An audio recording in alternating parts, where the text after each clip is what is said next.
Imagine a hiring system where you don't even need to look at a resume. So someone comes in, they apply for the position, they send in their application, their resume, and then, as you know, most resumes are written in a particular way.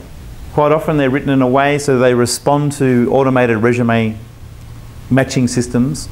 They have a lot of the same words in them, the same, enthusiastic, quick learner, autonomous, all these sorts of things. So we know when we read a resume, there's like usually only one or two things we're interested in, and even those may not be true, or may be written in a way to try and trick us. So imagine a system where the resume comes in and the system automatically doesn't even check the resume, it sends out a questionnaire to a person, and from that, the answers to that questionnaire tells us what the potential of production is for this person. Basically, what is my potential return on investment for this person?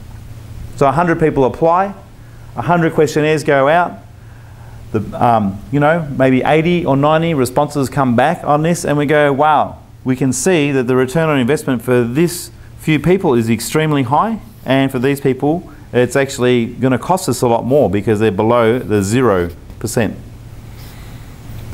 And we have that system because the first step whenever trying to screen or assess someone is, can they add value to your organisation? Is there a potential for that?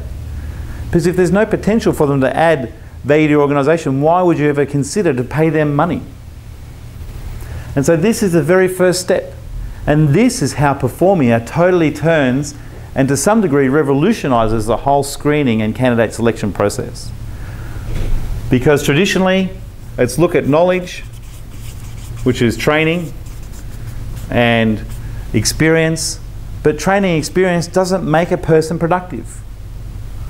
If you look in Australia 1 year at the 100 richest people under 40 years old, more than half of them didn't finish university. In fact, I think more than half of them didn't even finish high school. So they got out and they had an idea and they had motivation and they had some compelling purpose and the skills to be able to inquire and learn things so they could become successful. And these are the core things that make a person productive, not their training or their experience. If the right sort of person with the right curiosity and the motivation and the will to see and the purpose to see things succeed gets trained and gets experience, they become even more so. So we're not interested in this until really much further down the track when we've gone through our 100 applicants and found the 2 or 3 that come up with the highest potential for return on investment. And when I say return on investment, you're investing in this employee, you pay them money each week, week in, week out, usually for the first 1 week to 1 year, they don't start producing value, so you could invest as much as $100,000 in an employee before you start to get a return on them. And so you need to know, how much do I need to invest in this person for the life that they're here, maybe 5 years, 10 years, 1 year, how much am I going to invest compared to how much are they going to make back to me? And really, that return on investment, if you look at it in any successful organisation, it should be, it should be more than 1,000%.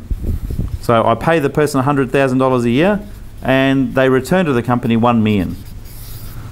That's what we're looking for. This is a target, this is a strategy, and the way to achieve it is to reverse your hiring flow. Don't look first for knowledge and experience, look for productivity.